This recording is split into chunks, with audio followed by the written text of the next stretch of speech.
8 months pregnant, fighting for her life on an operating table. And her billionaire husband, he's not there. He's in a penthouse with his mistress. The phone rings. Your wife is dying. He looks at it and turns it off. But fate wasn't done with her, because that woman, the one he left bleeding and broken, would rise again. And when she did, she'd have something he'd never understand: power, peace, and a love he could never destroy. This isn't just a story about betrayal. It's about resurrection, about dying for 47 seconds and coming back stronger than ever. Get ready. The twist will shatter you. If you believe karma never misses, like, comment, share, and subscribe, because this story will stay with you long after it ends. Some betrayals don't kill you instantly. They bleed you slowly, one broken promise at a time. Kane Private Medical Institute. Midnight. The overhead lights cast harsh shadows across the operating room as Dr. Owen Kane barked orders to his surgical team. Blood everywhere. Too much blood. BP dropping. 80/40. A nurse called out, her voice tight with controlled panic. On the table, Isabel Morrison lay unconscious, her skin the color of old paper. 8 months pregnant with twins and dying. Owen's hands moved with practiced precision, making the incision for an emergency cesarean section, while his colleague, Dr. Melissa Hart, worked to stabilize the hemorrhaging. She's coding, Melissa said. Across town, in a luxury penthouse with floor-to-ceiling windows overlooking Boston's glittering skyline, Marcus Davison pulled Claire Ashford closer. Champagne glasses sat on the marble counter. The city sparkled below them like scattered diamonds. His phone vibrated on the nightstand. The screen lit up. Your wife is coding, St. Vincent's Hospital. Marcus glanced at it. His jaw tightened for just a moment. Then he reached over and silenced it. Claire stirred against him. Who was that? No one important, Marcus said. He turned back to her, and the phone went dark. This is the moment Marcus Davison chose. Now let me show you how we got here. 6 months earlier, the Metropolitan Charity Gala had transformed the Boston Convention Center into something from a fairy tale. Crystal chandeliers, ice sculptures, women in designer gowns, men in tailored tuxedos. The kind of event where a single table cost $20,000. Bella Morrison stood beside her husband on the stage, smiling for the cameras. She wore a simple navy dress that flowed elegantly over her figure. At 32, she still had that fresh-faced quality that made people trust her instantly. Her foundation, Morrison Hope, had just been featured in Forbes for its innovative approach to homeless services. Marcus Davison held her hand as he addressed the crowd of Boston's elite. Tall, commanding, with the kind of charisma that made people lean in when he spoke. At 38, he'd built Davison Digital Empire from nothing into a $2 billion tech company. My wife reminds me every day that success means nothing without compassion, Marcus said into the microphone. The crowd applauded. Bella touched his arm affectionately. For just a split second, so brief most people wouldn't notice, Marcus pulled away. The cameras caught them kissing for the photo op. They looked perfect. In the limousine going home, Bella took his hand. I have something to tell you. Marcus was checking emails on his phone.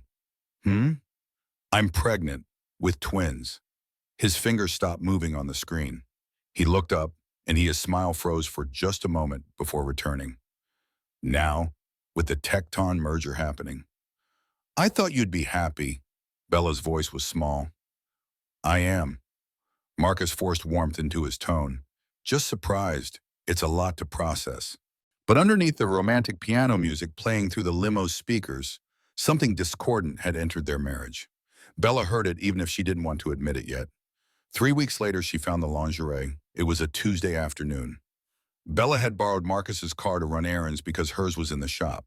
When she reached into the glove compartment for sunglasses, her fingers brushed against silk. Red silk, she pulled it out. Expensive lingerie, still in its boutique bag. The price tag was still attached. $800, size 2. Bella was a size 8. That evening, she confronted him in his home office. The mansion they shared had belonged to Marcus's family for generations, all dark wood and old money. His father, Richard, lived in the guest house on the property. Marcus, whose is this? He barely looked up from his laptop. What? This was in your car.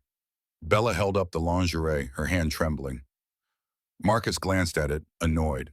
Probably a gift for you I forgot about. You're being paranoid. It's not my size. You're hormonal. Pregnancy does that. His tone was dismissive, like he was explaining something obvious to a child. Marcus, I'm serious. The office door opened. Richard Davison stood there, 65 years old and still intimidating in his three-piece suit. Son, what's the commotion? Nothing, Dad. Bella's just stressed about the pregnancy. Richard turned to Bella. Don't let pregnancy emotions ruin his important year. The Tecton merger is worth $2 billion. Bella felt herself shrinking. I'm sorry, I didn't mean to.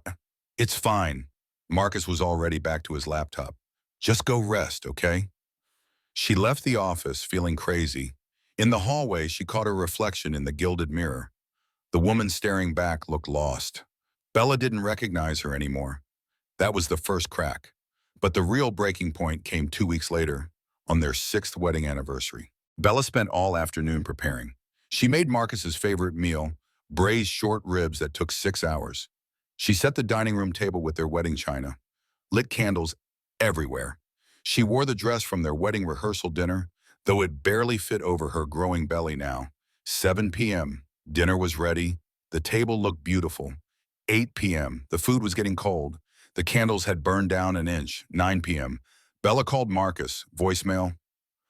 10 p.m., she was crying now, mascara running down her face. The short ribs had congealed in their sauce. The candles were puddles of wax.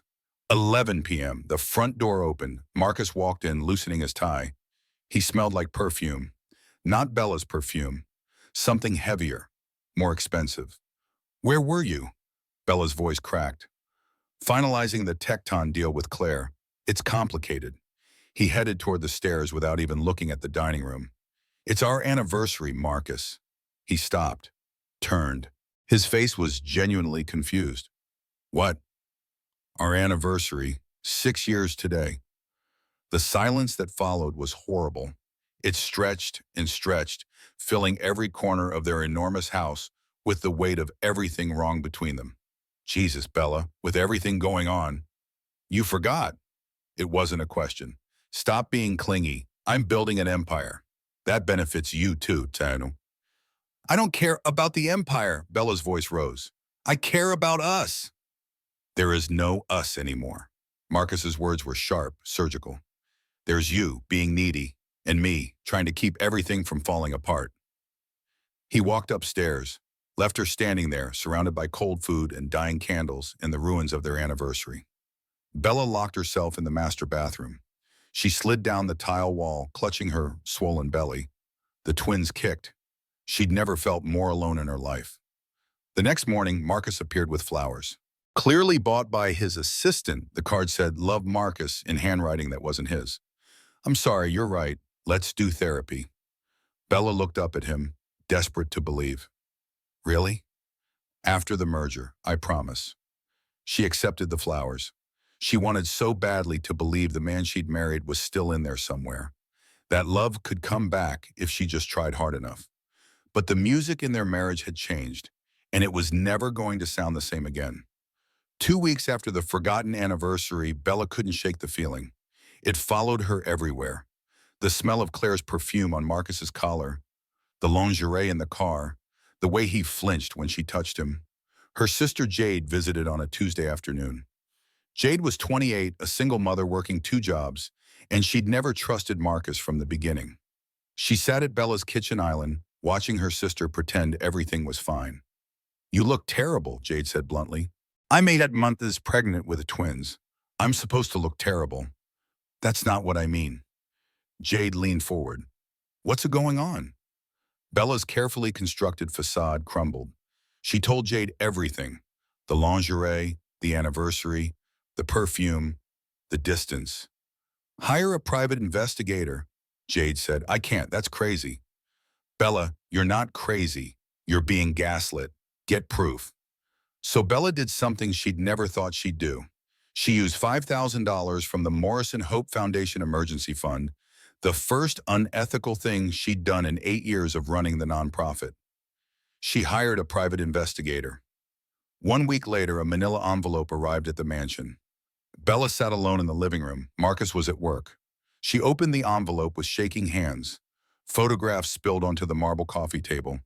Marcus and a woman with dark hair and red lips walking into hotels, his hand on the small of her back. Intimate restaurants with candlelight, her leaving his downtown penthouse at 6 a.m. wearing wrinkled clothes. The worst photo, the woman wearing the red lingerie Bella had found in Marcus's penthouse. Bella recognized the view through the windows behind her. The timestamp said 3 months ago, before Bella got pregnant. The affair had been going on for over a year. More photos showed Marcus kissing the woman's forehead, holding her hand, looking at her the way he used to look at Bella before everything turned cold. Hotel receipts, a $12,000 weekend at the Four Seasons Maui. That was when Marcus had told Bella he was at a tech conference. The private investigator's note was clipped to the file. Subject and mistress meet 4 to 5 times weekly. Affair ongoing for 18 months or more. Subject's mistress is Claire Ashford, corporate counsel at Davison Digital. Bella made it to the kitchen sink before she vomited. That evening, Bella confronted Marcus in his home office. She didn't knock, just walked in and spread the photographs across his mahogany desk like evidence at a trial. "Tell me these are fake, please." Marcus looked at the photos. His expression didn't change. He didn't even try to deny it. "Where did you get those?" "That's what you're worried about? Not that you've been lying for over a year? You hired a private investigator?" Now his voice held emotion. Anger. "That's insane, Bella. You're sleeping with her." Marcus stood up slowly. When he spoke, his voice was calm, cruel. "Claire understands my world. She doesn't need me. She matches me. You've become needy. The pregnancy changed everything. I'm carrying your children. I never wanted kids. I told you that when we met. You said you changed your mind. We planned this. The fertility treatments. No, you planned it. You heard what you wanted to hear." Marcus's eyes were cold. "That was you being desperate. I went along because it was easier than fighting." The words hit like physical blows. Bella's legs felt weak. "How long has she worked for you?" 18 months. The timeline clicked into place. The affair had started before the pregnancy, before the fertility treatments, before Bella had believed her marriage could be saved. "The affair started before I got pregnant," Bella whispered. Yes. Something inside Bella broke.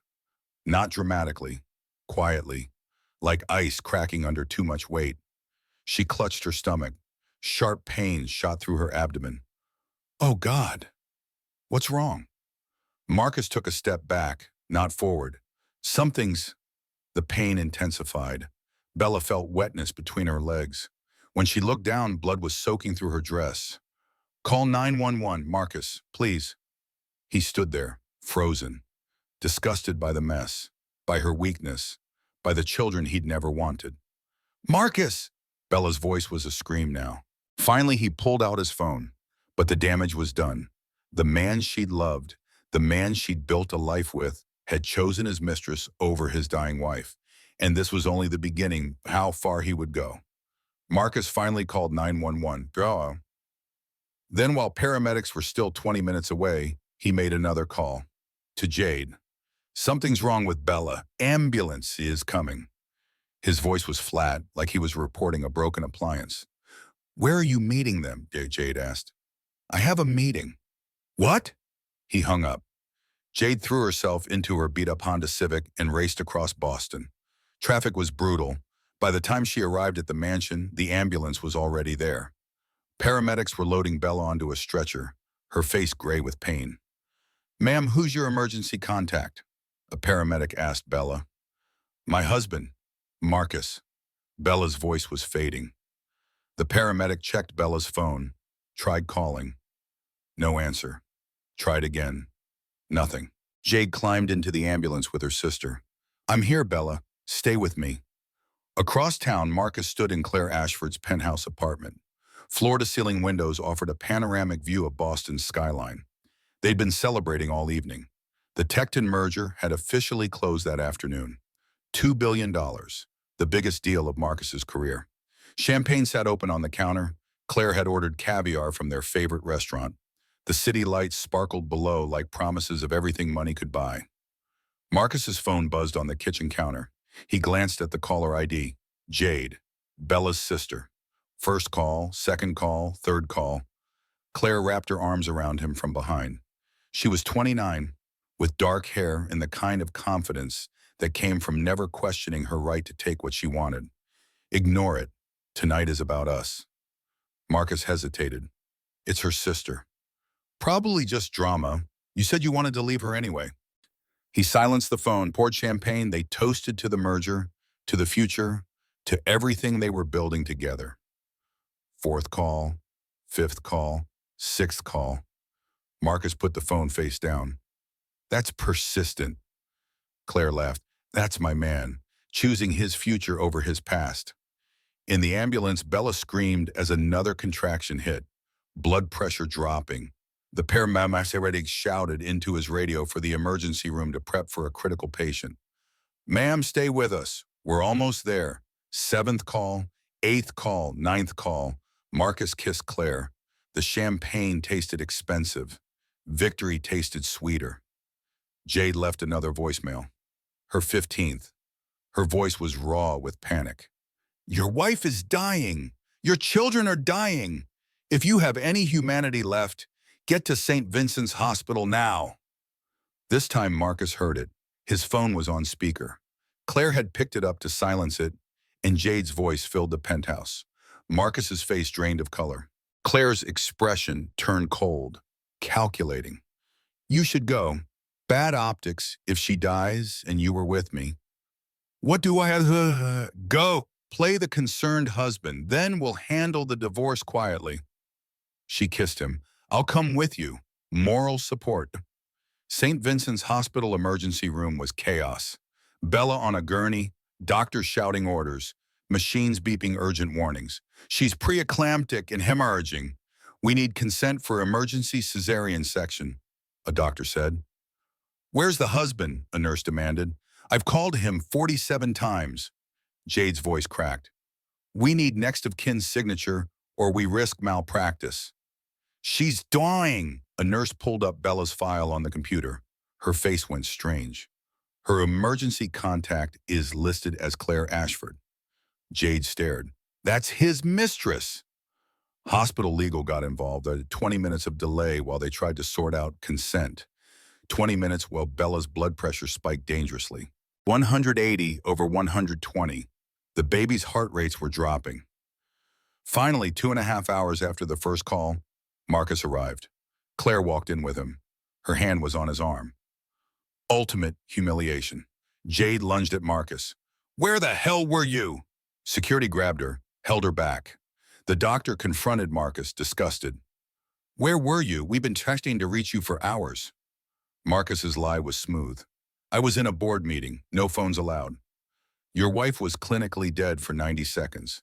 We revived her, but we need consent now. Marcus signed the papers. His hand was steady, no emotion on his face. Don't you want to see her? Jade screamed. I'll see her after. I can't handle blood. He turned to the doctor, quietly so only the doctor could hear. After this, I want a divorce. Can you recommend lawyers who handle this discreetly? The doctor looked at him with pure disgust. I'm a physician, not a divorce attorney. They wheeled Bella toward the operating room. She was barely conscious, but she saw him. Marcus? He turned away. Couldn't even look at her. Emergency medications stabilized Bella enough to postpone the immediate cesarean section. They moved her to the high-risk maternity ward. She'd need bed rest, monitoring, possibly weeks. Marcus signed more paperwork. When he came to the line about paternity, he paused. Get a paternity test. The doctor stared at him. Excuse me? You heard me? I want to be sure they're mine. Jade slapped him. Hard. The sound echoed through the hallway. You bastard! Security escorted Jade out while she screamed at him. Bella heard everything through the walls. She lay in her hospital bed and sobbed silently. This was devastation number 3. The man she'd loved, the father of her children, had publicly questioned if they were even his. And somehow it was going to get worse. 2 weeks after the hospital nightmare, Bella was staying at Jade's apartment in Dorchester, a small, cramped place that smelled like the Chinese restaurant downstairs. Bella could barely walk, doctor's orders, bed rest until the babies came. Marcus had moved out of their mansion. He was living with Claire in her luxury penthouse now, not even trying to hide it anymore. The knock on Jade's door came on a Thursday afternoon. A man in an expensive suit stood there with a leather briefcase. "Mrs. Davison, I'm attorney Richard Chen. I represent your husband." Bella sat on the worn couch wrapped in a blanket. "What does he want?" The lawyer pulled out divorce papers. Thick stack, official seals. "Mr. Davison is offering $50 million as settlement, plus $100,000 per month in child support." $50 million. More money than Bella had ever imagined having. Enough to never worry again. "I don't want his money." Bella's voice was quiet but firm. "I want him to be a father. I want co-parenting." The lawyer looked surprised. "Mrs. Davison, my client is prepared to be very generous if you sign quickly." "Tell Marcus I want him to be a father, that's all." The lawyer left, clearly confused by a woman who'd turned down $50 million. The next day, Marcus called. First time in 2 weeks. "I'll do supervised visitation after birth. Monthly." Bella's heart leapt. "Really?" "They're my kids. I should try." His voice sounded uncertain, maybe regretful. For the first time since the hospital, Bella felt hope. Maybe fatherhood would change him. Maybe seeing his children would remind him of the man he used to be. She started planning. In Jade's tiny spare room, she set up 2 cribs, bought baby clothes, tiny socks, onesies with little animals on them. She smiled for the first time in weeks. Jade watched her with worried eyes. "Bella, don't trust him. He's their father. People can change, not people like Marcus." But Bella wanted to believe. The alternative was too dark. For 3 beautiful days, she let herself imagine a future where her children had a father, where maybe, just maybe, they could be a family. Not the way it was before, but something new. Then Morrison Hope Foundation received an emergency audit notice from the IRS. The phone call came while Bella was folding tiny baby clothes. Her CFO's voice was panicked. "Bella, we've been reported to the IRS for financial fraud. All our accounts are frozen." "That's impossible. We're completely transparent." "Who reported us?" "Anonymous. But they had internal documents. Stuff only staff would have access to." Bella's hands started shaking. Morrison Hope was her life's work. 8 years building it from nothing. They ran 3 women's shelters, after-school programs, job training. They'd helped thousands of women get back on their feet. The investigation moved fast. Too fast. Within days, the truth emerged. Marcus had been the foundation's anonymous major donor. 60% of their funding came from a shell company he controlled. And now he was withdrawing all support, demanding a refund of $4 million. Worse, he'd filed a false IRS report, forged documents suggesting Bella had embezzled $500,000 for personal use. The foundation collapsed overnight. 40 employees laid off. 3 shelters closed. 120 women and children displaced with nowhere to go. The media devoured it. Headlines screamed across every news site. "Billionaire's wife embezzles from own charity."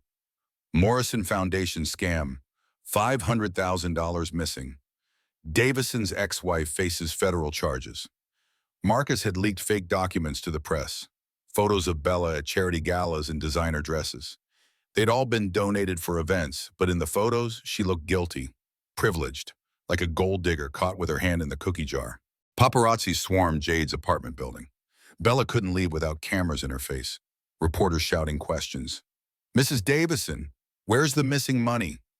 Did you embezzle to fund your lifestyle? Any comment on your husband's affair?" Her face was on every tabloid, every news channel. Social media tore her apart. Former employees called crying. One woman's voice broke Bella's heart. "My daughter was in your after-school program. Now I can't afford childcare. How could you do this to us?" Bella couldn't defend herself. Her lawyer said to stay silent while the investigation proceeded. So she took the hate, absorbed it, let the world think she was a thief and a liar. She stopped eating, just stared at walls.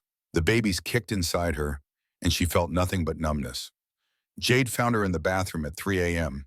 Bella was holding scissors, about to cut off all her hair. "Bella, what are you doing? I don't want to be her anymore." Bella's voice was hollow, broken. "The woman everyone hates." Jade took the scissors away, held her sister while she sobbed. This was catastrophe number 2, and Marcus wasn't done yet. 4 weeks later, the IRS investigation cleared Bella, took $80,000 in legal fees she didn't have, but her name was cleared. The foundation was still dead, though. Her reputation destroyed, damage done. Jade tried to lift her spirits with a small baby shower. Just 6 close friends in Jade's cramped living room. Modest decorations from the dollar store, a grocery store cake.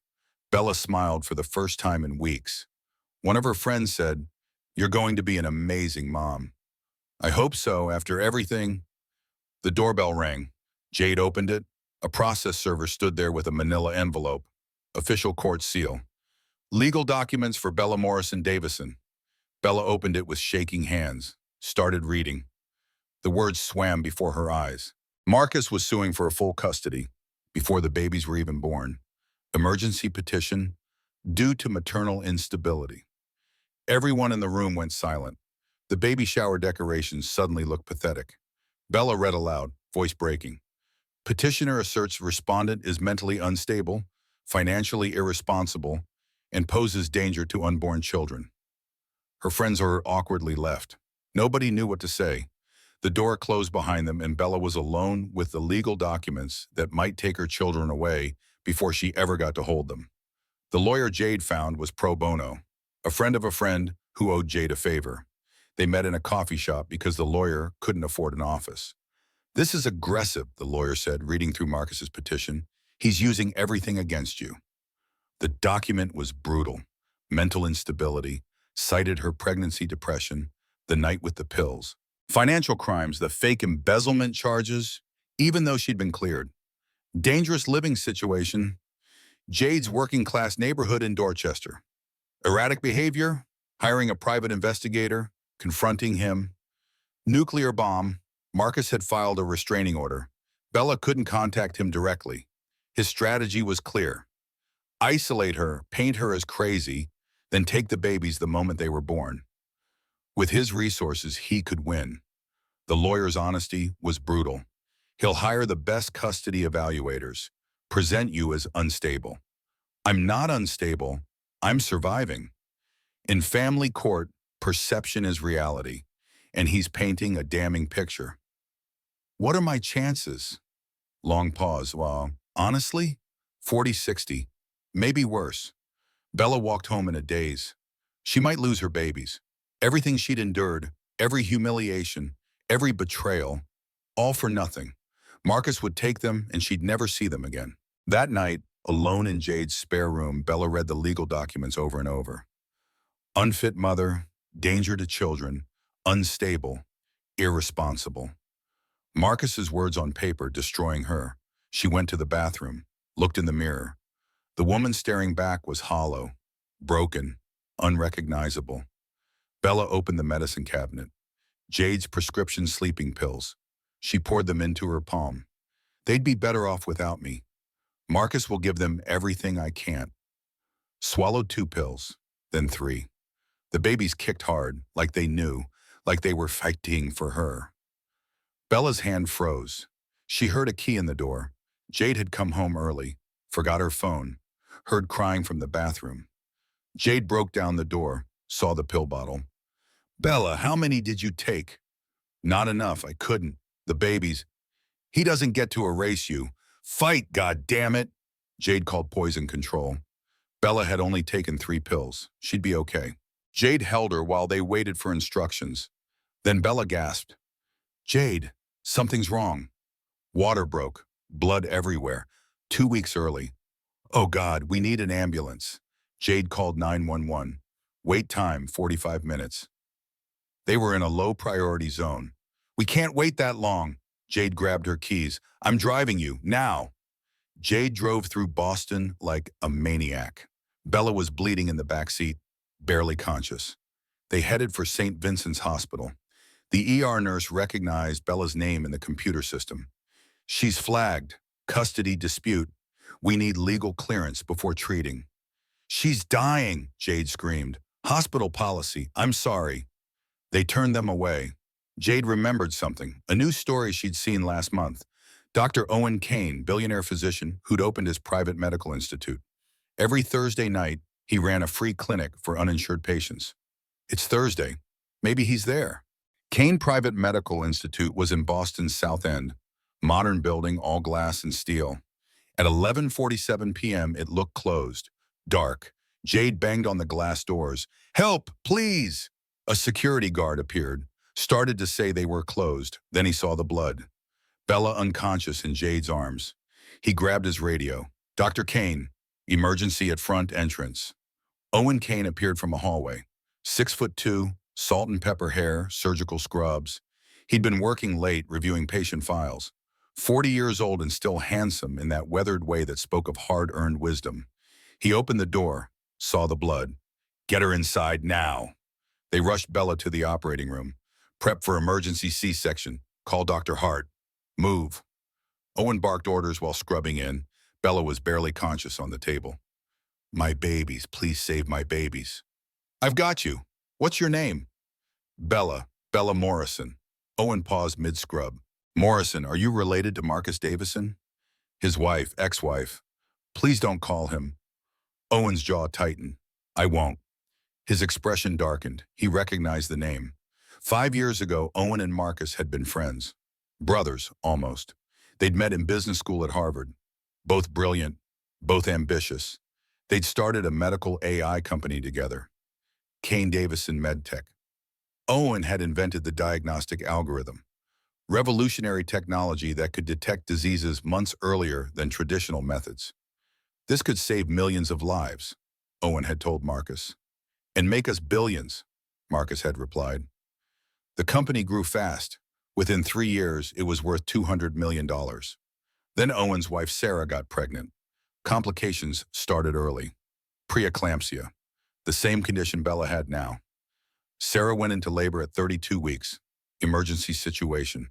Owen was operating on his dying wife when Marcus called an emergency board meeting. Owen missed it. He was holding Sarah's hand while she died. Their daughter was born alive, but Sarah didn't make it. 3 days later, at Sarah's funeral, Marcus approached Owen.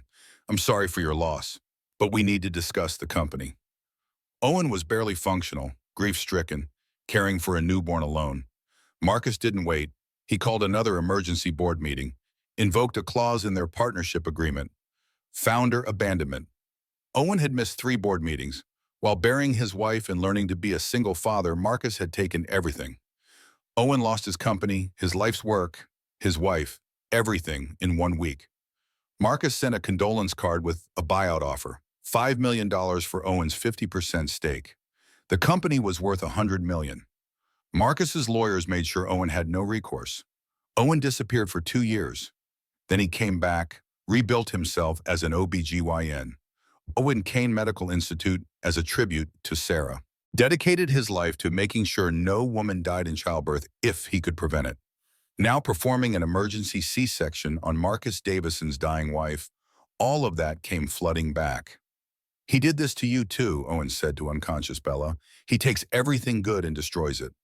The hemorrhaging was worse than normal, alarms blaring. Blood pressure dropping, 80/40, 60/30. Melissa Hart called out. Owen, she's coding, Melissa said. The monitor flatlined. That single long tone Owen still heard in nightmares. 47 seconds of clinical death. No, not again. Start compressions. Owen refused to give up. He did chest compressions himself personally. Come back. Your babies need you. I will not lose another mother. 47 seconds felt like forever. Then a weak pulse returned.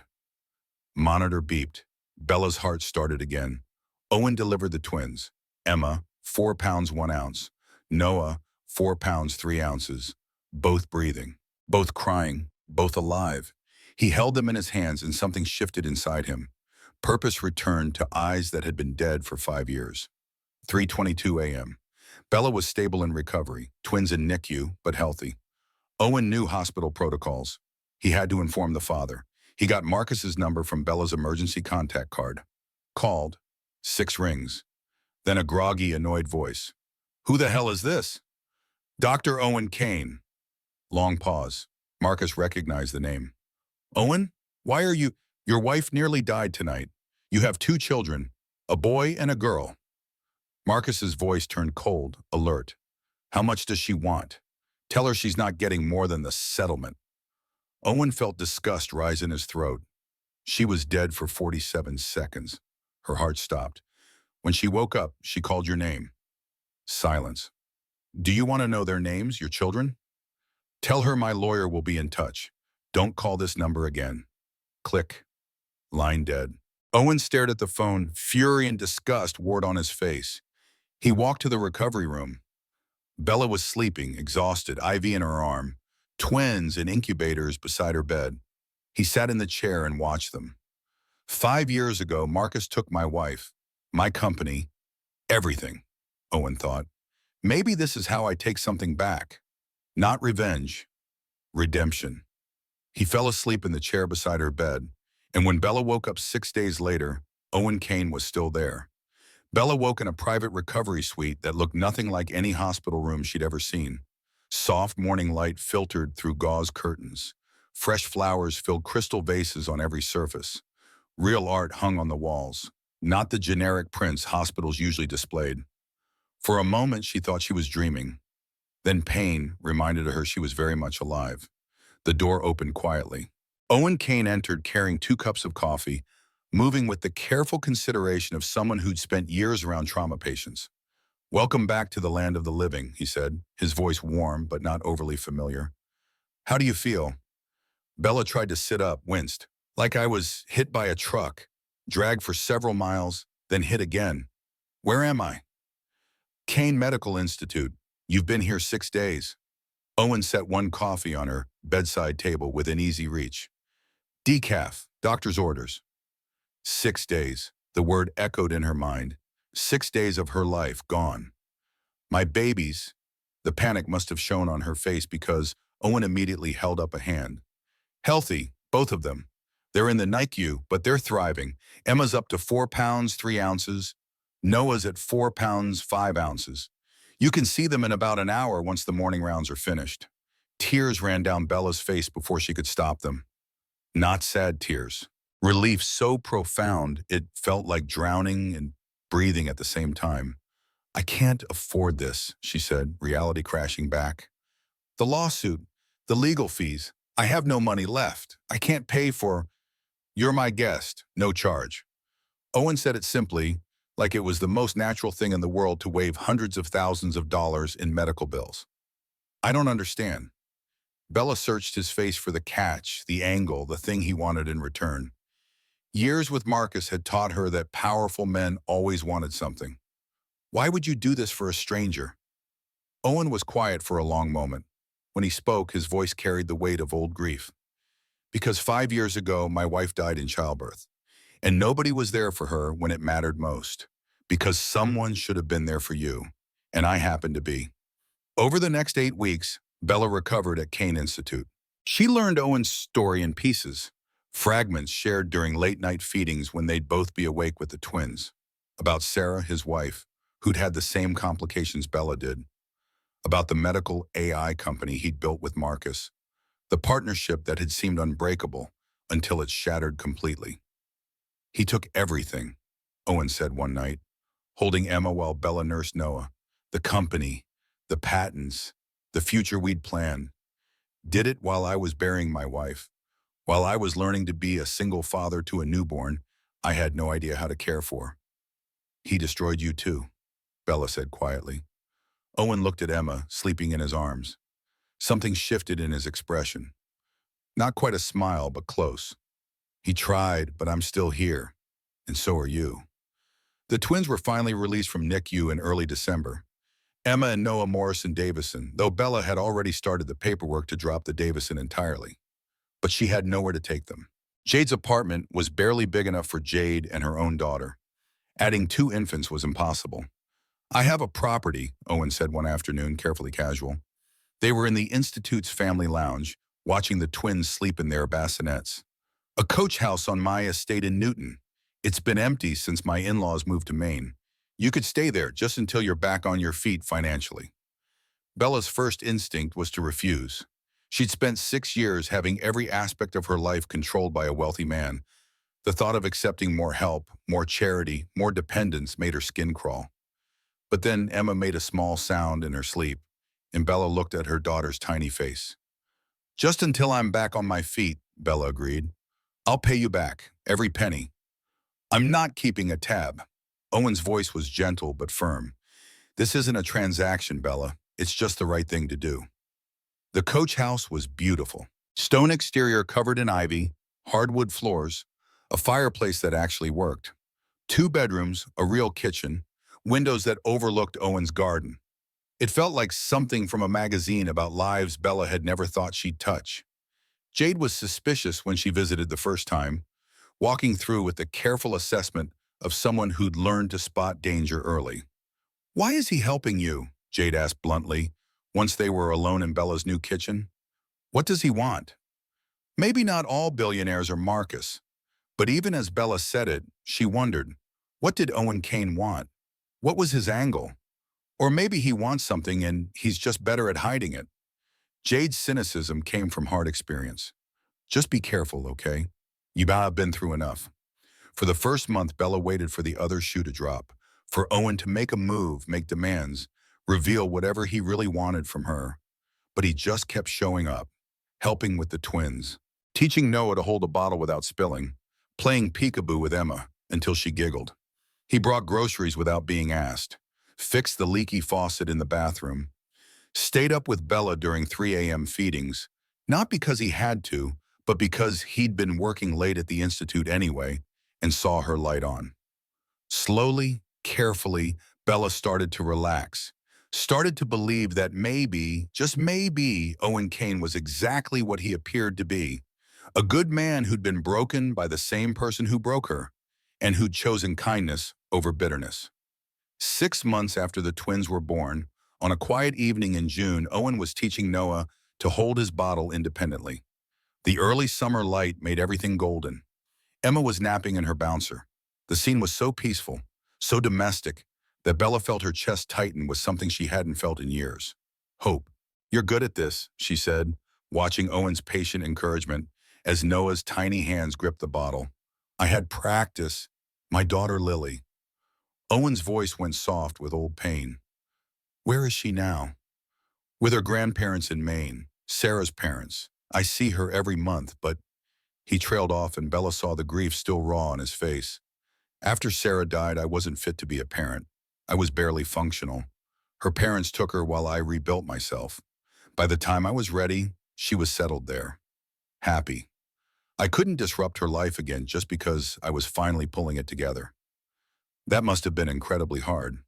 Hardest thing I've ever done. Letting her go, choosing her well-being over my own wants. Owen looked at the twins. But watching you with Emma and Noah, seeing you fight for them even when everything was falling apart, it reminded me what real parenthood looks like. Not possession. Protection. Long, comfortable silence filled the room. Then Owen did something that would change everything. He pulled a small velvet box from his pocket. Bella's breath caught. I know this is fast, Owen said quickly, and I know you have every reason to be suspicious of men bearing gifts. But I need you to understand something. This isn't because you need saving. You've saved yourself, Bella. You died and came back and rebuilt your entire life from nothing. You're the strongest person I've ever met. He opened the box. A simple platinum band, no diamond, elegant and understated. This is because I need you. You and the twins. You've given me a reason to come home at night. You've shown me that it's possible to choose hope after devastation. And I know I'm damaged goods. I know I'm still working through my own grief. But I also know that I want to build something real with you, if you'll let me. Bella stared at the ring. Every instinct Marcus had cultivated in her screamed warnings. It's too fast. He wants control. Nobody does this without an agenda. But underneath those learned fears, something quieter spoke. This man saved your life. He's never asked for anything. He's been nothing but kind. Owen, I don't know if I can trust love again. Her voice was barely a whisper. Marcus destroyed something in me, made me doubt my own judgment. What if I'm wrong about you too? Then trust yourself first. Trust your instincts, your strength, your ability to survive anything. Owen's eyes were steady, honest. And when you're shady, if you are ready, trust us. Bella looked at this man who had lost everything to the same person who'd destroyed her, who'd rebuilt himself through service instead of bitterness, who loved her children like his own without ever trying to replace their father. Maybe some people really were just good. Maybe not every offer of help came with strings attached.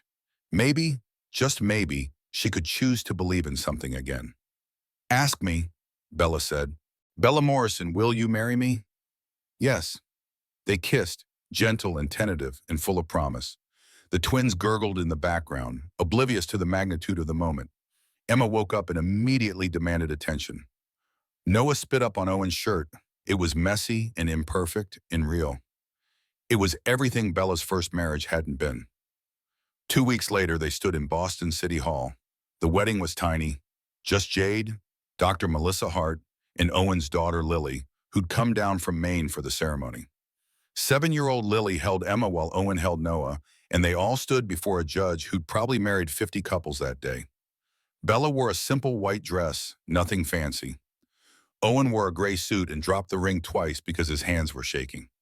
I've got it, Bella laughed, picking up the ring. We're okay. They exchanged vows they had written themselves. I promise to choose you every day, Owen said. Even the hard days, especially the hard days. I promise to let myself be loved, Bella responded. To believe in good things again. To trust that not every ending is an ending. Finally, the judge pronounced them married. The tiny group erupted in applause. Other couples waiting their turn joined in, strangers celebrating strangers in that uniquely human way.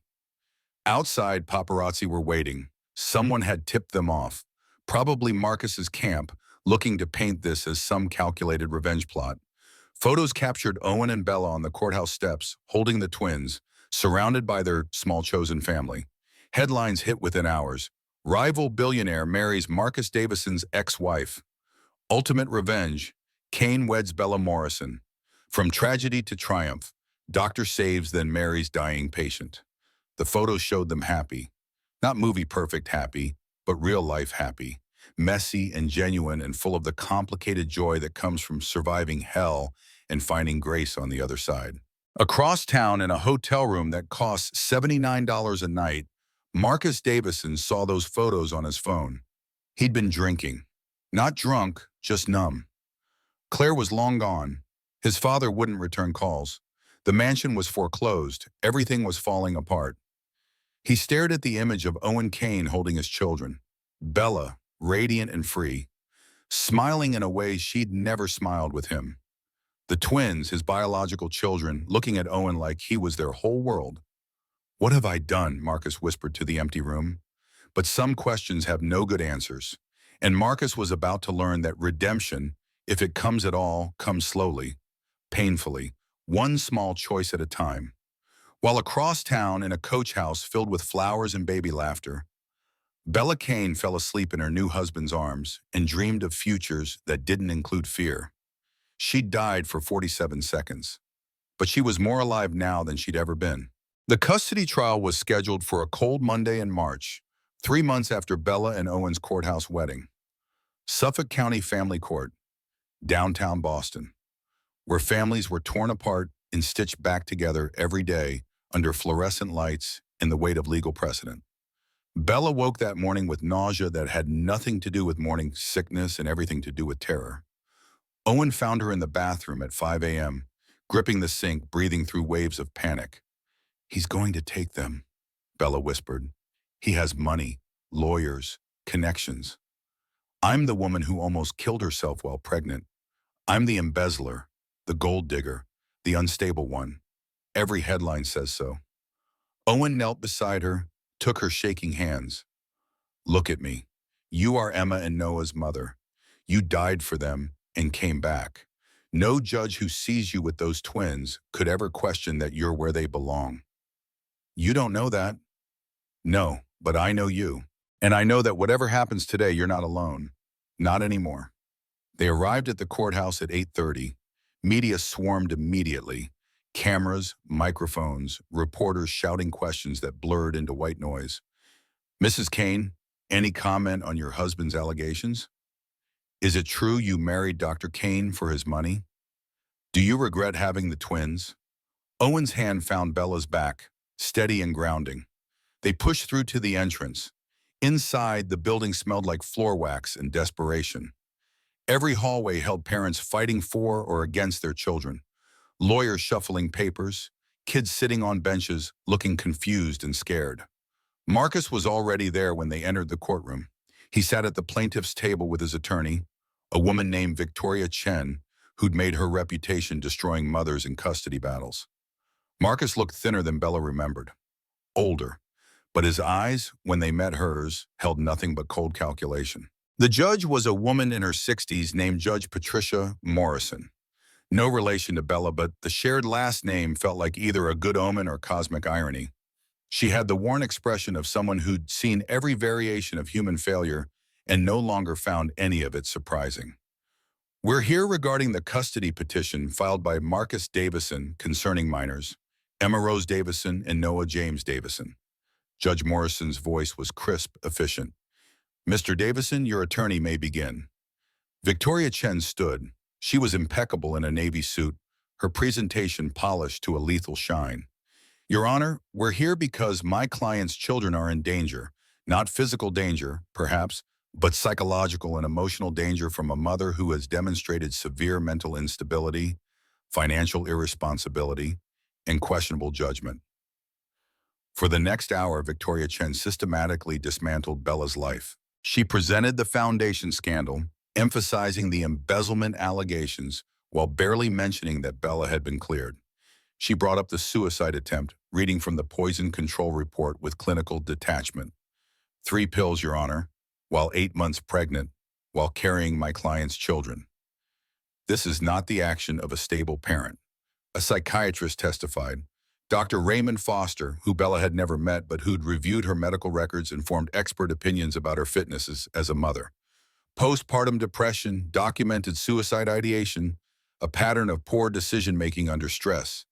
In my professional opinion, Mrs. Kane requires intensive psychiatric treatment before she should have unsupervised access to minor children. Then Victoria Chen showed photos. Bella and Owen's wedding, the coach house where they lived, Owen playing with the twins. And within months of leaving my client, Mrs. Kane has married his business rival, a man with a documented grudge against Mr. Davison. One might question whether this marriage is genuine affection or calculated revenge, and whether children should be raised in that environment. Bella felt herself shrinking with each word. This was the story Victoria Chen was telling. Bella, as unstable gold digger who trapped one billionaire, lost him and immediately ensnared another. The twins as pawns in some elaborate revenge plot. When Bella finally took the stand, her hands were shaking so badly she had to grip the rail. Mrs. Kane, is it true you attempted suicide while pregnant with twins? Bella looked at her lawyer, who nodded slightly. Tell the truth. Own it. I thought about it. I took 3 pills. Then I stopped because I wanted to live. For my babies. But you did take pills. While pregnant, you ingested substances that could have harmed your unborn children. I was in crisis. I stopped myself. I chose them. And now you've married your ex-husband's business rival. How convenient. Tell me, Mrs. Kane, what is Dr. Kane worth? Approximately. Bella's throat felt tight. I don't know. Approximately $400 million. You didn't know that? I didn't marry him for money. Of course not. You married him for love, just months after leaving your previous marriage. Tell me, do you often fall in love this quickly? Bella's lawyer objected, but the damage was done. Victoria Chen had painted the picture she wanted. Bella as opportunist, unstable woman, bad mother.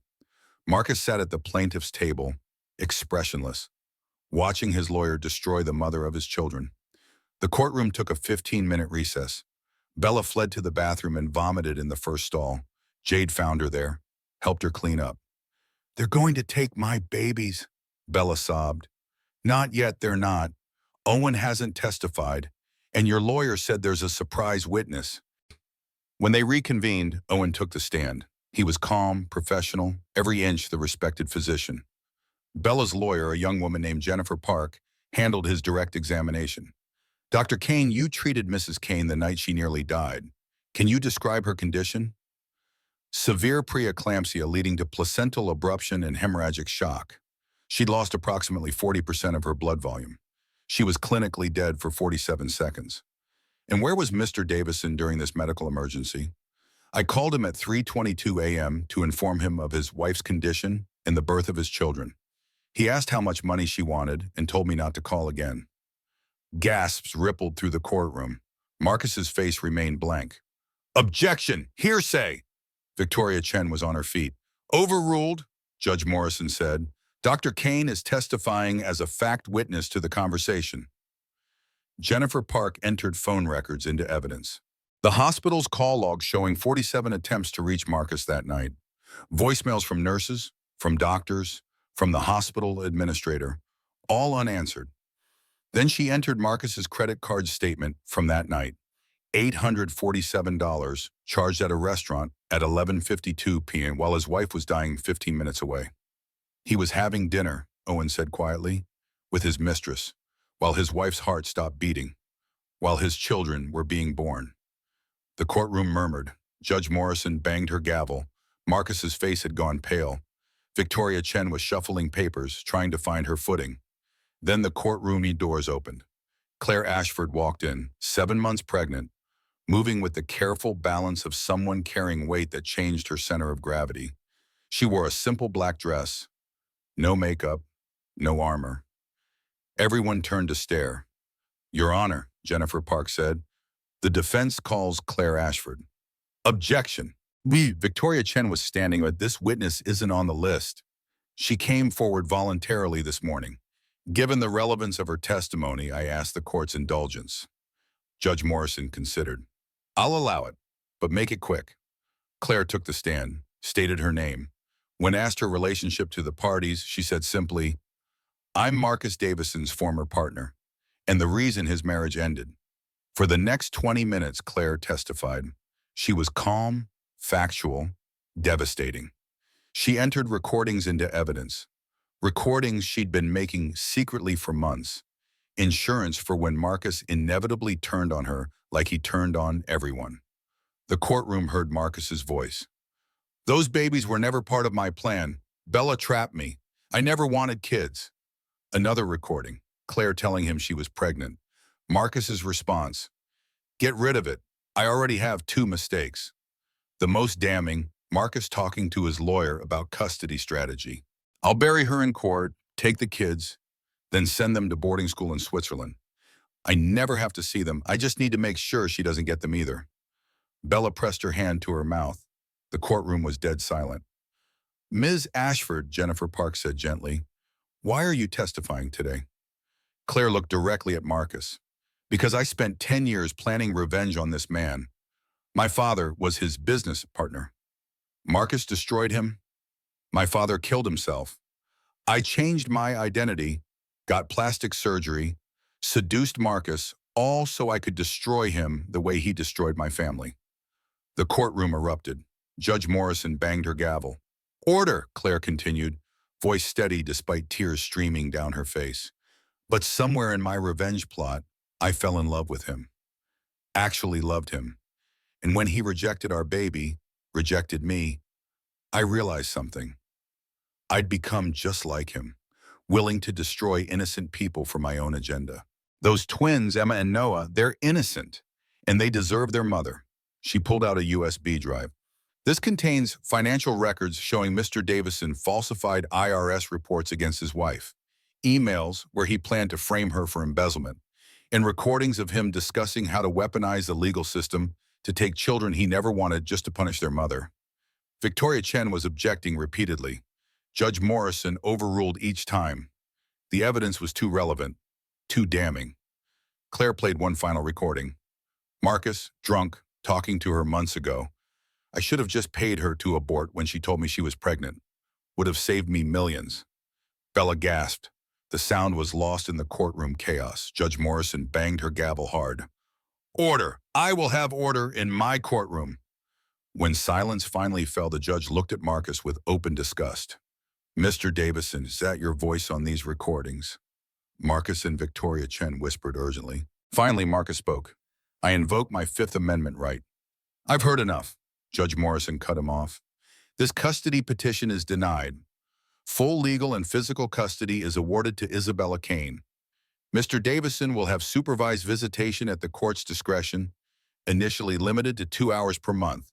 He will pay $2 million per year in child support. And Mr. Davison, let me be crystal clear. You will complete a minimum of 1 year of intensive therapy and anger management before I will even consider expanding your visitation.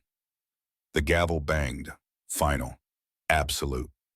Mr. Davison, I find your behavior reprehensible. You abandoned your dying wife. You questioned the paternity of your own children. You weaponized the legal system. You attempted to take children you never wanted simply to punish their mother. You are fortunate to have any access at all. Another bang. We're adjourned. Bella couldn't move, couldn't process. She'd won. Completely, totally won. Owen's arms came around her. Jade was crying. Jennifer Park was smiling. In the back of the courtroom, Claire Ashford walked out without looking back. Marcus sat at the plaintiff's table, his lawyer gathering papers with jerky, angry movements. He looked up once, met Bella's eyes. What she saw there wasn't anger. It was devastation.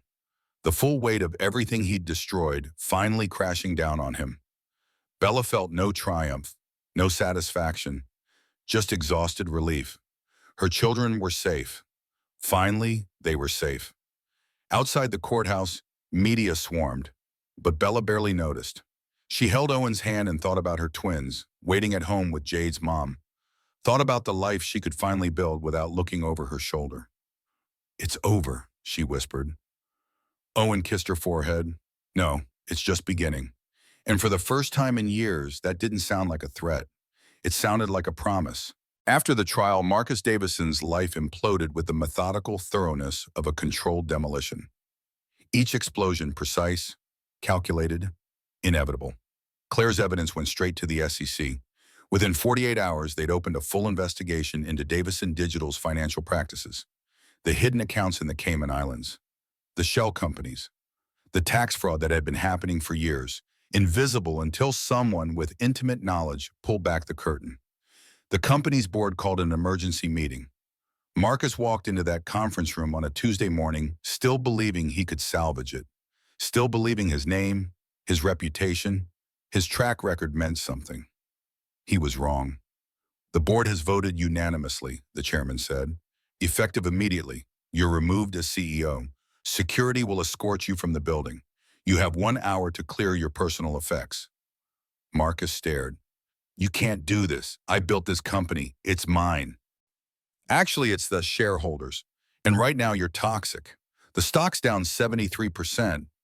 We're hemorrhaging clients. You have become a liability we can't afford. They escorted him out through the loading dock, not even the dignity of the front entrance. 38 years old, and he was being thrown away like garbage. The federal indictment came 3 weeks later. Tax evasion, securities fraud, obstruction of justice. The charges read like a greatest hits of white-collar crime. His lawyer said he was looking at 5 to 7 years if convicted. The mansion went into foreclosure.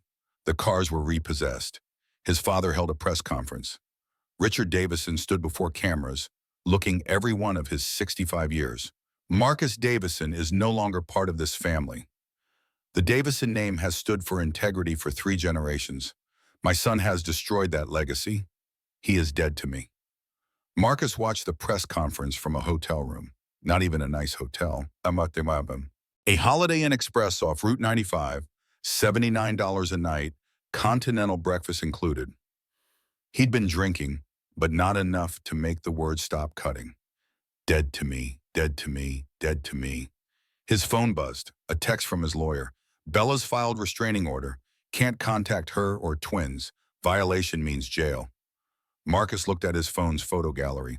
The only pictures he had of Emma and Noah were from the hospital, minutes after birth, before he'd walked away, before he'd destroyed everything. 8 months old now, and he'd never held them, never changed a diaper, never heard Emma's laugh or seen Noah's smile. Strangers in law, strangers in life. He called Bella's number. Blocked. Called Owen's clinic. The receptionist's voice was cold. Dr. Kane has requested no contact from you, Mr. Davison. He was alone. Truly, completely alone. This was what he'd built. An empire of isolation. The plea deal came in December. 18 months in minimum security federal prison if he pleaded guilty to everything. His lawyer said take it. The alternative was trial, conviction, 5 years or more. Marcus signed the papers. What else was there to do? 4 years later, the world looked different. Marcus lived in a studio apartment in Revere, 30 minutes from Boston. 400 square feet, Murphy bed, hot plate for a stove. It cost $900 a month and still took most of his paycheck. He worked as an addiction counselor at a community center. $42,000 a year. He'd gotten the bomb after prison, after 2 years of sobriety, after finally accepting that he was the problem, that he'd always been the problem. His clients were people like him, people who destroyed their lives through selfishness, through addiction, through the belief that they were special and the rules didn't apply. He told them his story, not the billionaire parts, the parts about losing everything, about being so empty inside that no amount of success could fill it. I had a wife who loved me, Marcus told his Tuesday night group. 2 children. More money than I could spend in 3 lifetimes. And I threw it away because I was terrified. Terrified of being vulnerable. Terrified of being needed. Terrified that if anyone saw the real me, they'd realize I was nothing. What changed? Someone asked. I lost everything. And when you have nothing left, you either die or you start building something real. I chose the second option. Barely. The supervised visitation happened twice a month, 2 hours, Sunday afternoons at a family center in Cambridge. A social worker watched every interaction, took notes, filed reports. For the first 6 months after prison, Marcus couldn't bring himself to use those hours. The shame was too crushing. What would he say to children who didn't know him? What right did he have to disrupt their lives? But his therapist pushed him. They deserve the chance to know their biological father. Even if that father is deeply flawed. Even if you're not the dad you should have been. So Marcus started showing up. Emma and Noah were 3.5 years old by then. They arrived with Owen, who waited in the lobby reading a book while the social worker supervised. The twins were cautious, curious, confused. Are you our other daddy? Emma asked the first time. Marcus's throat closed up. Yes, I'm Marcus, your biological father. Why don't we live with you? Noah asked. Simple question, devastating answer. Because I made bad choices. I wasn't ready to be a father. Your mom and Dr. Kane, they take better care of you than I ever could. Over months, they built something fragile. Not father and children, not really, but not strangers either. Emma told him about her ballet class. Noah showed him pictures he'd drawn. They were polite, gentle, patient with him in the way children sometimes are with damaged adults. Marcus brought them books, art supplies, things he hoped they'd like. He asked Owen what they were interested in, and Owen always answered. Professional, courteous, never cruel. How are they doing in school? Marcus asked once at a transition between visits. Emma loves reading. Noah's better at math. They're good kids. Bella's doing an amazing job. And you, Marcus said. It was hard to get the words out. You're doing an amazing job too. Thank you for being the father I couldn't be. Owen looked at him for a long moment. They deserve better than what you gave them. But I'm glad you're trying now. That counts for something.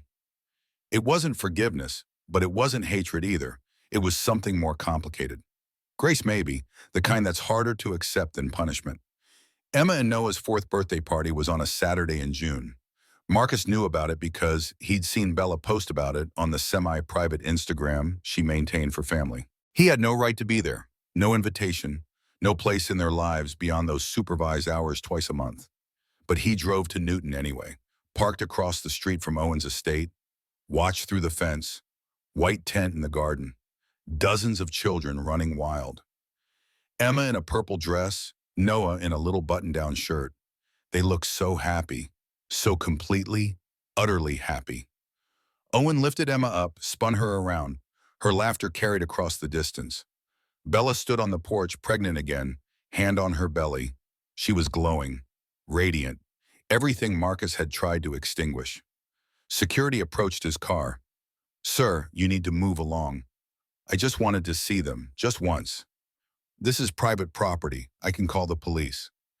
Marcus started his car, about to leave, to disappear back to his studio apartment in his empty life. Then Bella saw him. Their eyes met across the distance. 4 years of history in one look. All the betrayal, all the pain, all the complicated aftermath. She could have called the police. Should have, probably. He was violating the boundaries of the custody agreement, but instead she said something to Owen. Walked to the gate alone. Marcus got out of his car. They stood on opposite sides of the fence, so close and impossibly far. "You look different," Bella said finally. "I'm different. I've been working on myself. Therapy, AA meetings, all of it. I know it doesn't change anything, but I'm trying." Good. Silence. Years of silence compressed into seconds. "They're beautiful," Marcus said. "The twins. Yes, they are.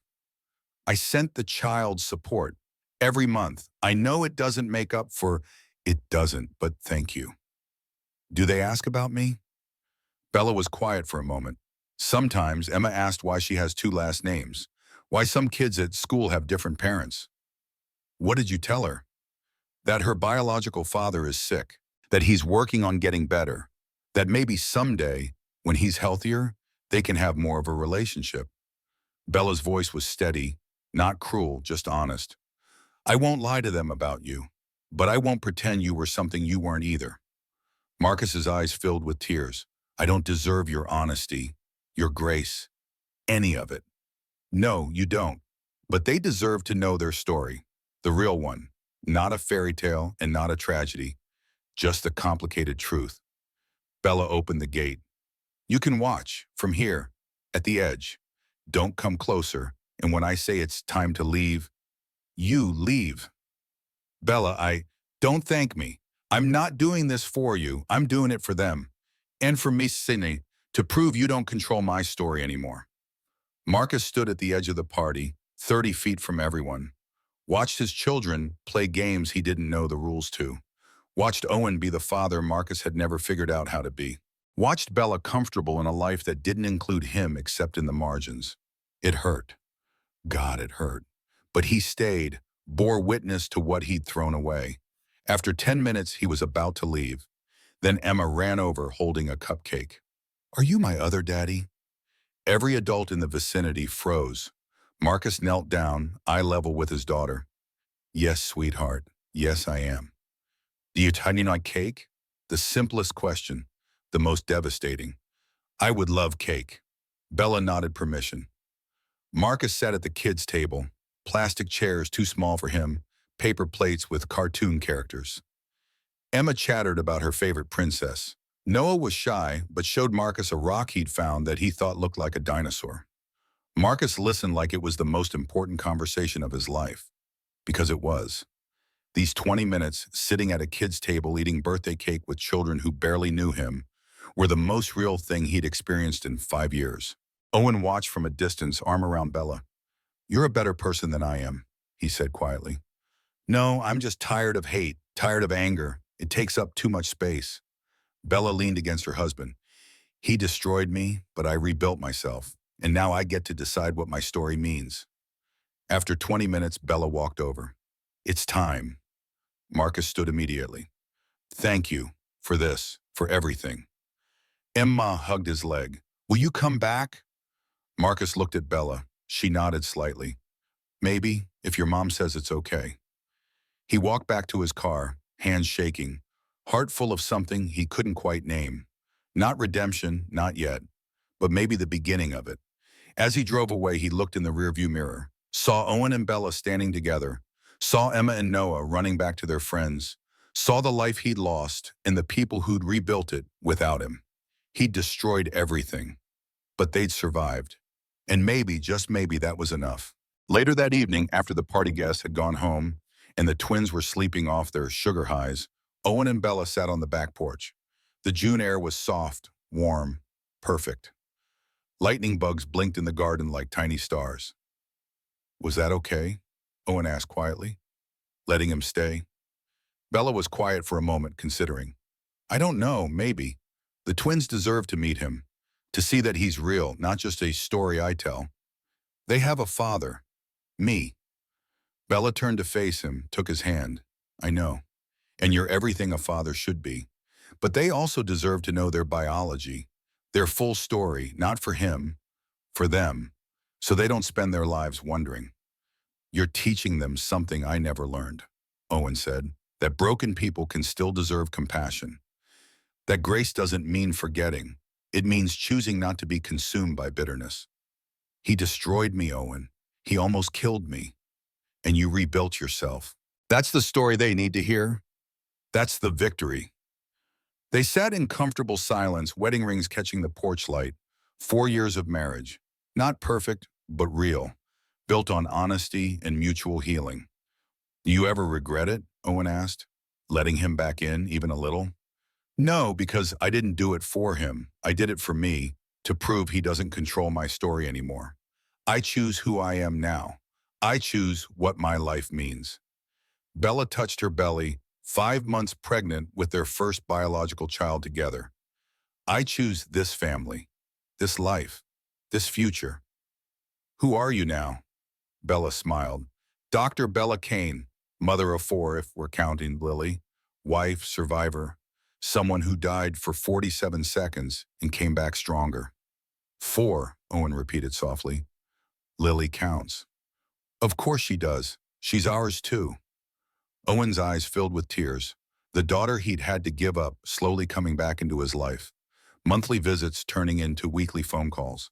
Her bedroom in the main house, waiting for when she was ready to spend weekends. "I love you," Owen said. "I know. I love you too. Finally, I can say it and mean it completely. Without fear. Without wondering when it'll be taken away." They kissed as the sun set. The twins were visible through the window, sleeping in their shared room. Emma clutching her stuffed rabbit. Noah sprawled across his bed like he was making snow angels. The camera of memory pulls back slowly. Owen and Bella wrapped in a blanket. Their life together, imperfect and beautiful. In the distance, Marcus's car had long since disappeared. Bella spoke almost to herself. "They say the opposite of love isn't hate. It's indifference. It took me dang for 47 seconds to learn how to truly live. When I came back, I chose peace over revenge. Not because he deserved it, because I did. I chose to raise children who know their worth. I chose a man who sees my strength, not my weakness. I chose myself. And that's the only victory that matters." On the porch table sat a family portrait from that afternoon. Owen, Bella, Lily visiting from Maine, Emma, Noah, all smiling, sun-drenched and real. Behind it, tucked into a drawer Bella rarely opened, an old photograph. Bella and Marcus on their wedding day, young and hopeful and doomed. She'd kept it not to remember him, but to remember herself, to remember how far she'd come. From dying on an operating table to building a life that mattered. From believing she was worthless to knowing she was enough. From victim to survivor to something beyond either label. Just Bella. Finally, blessedly, just herself. And in that moment, sitting on her porch with her husband and her sleeping children and her whole future ahead of her, Bella Kane understood something fundamental. You can't choose what breaks you, but you can choose how you rebuild. And sometimes the person who saves you is yourself. You just have to choose to live. Even when it's the hardest thing you've ever done. Especially then.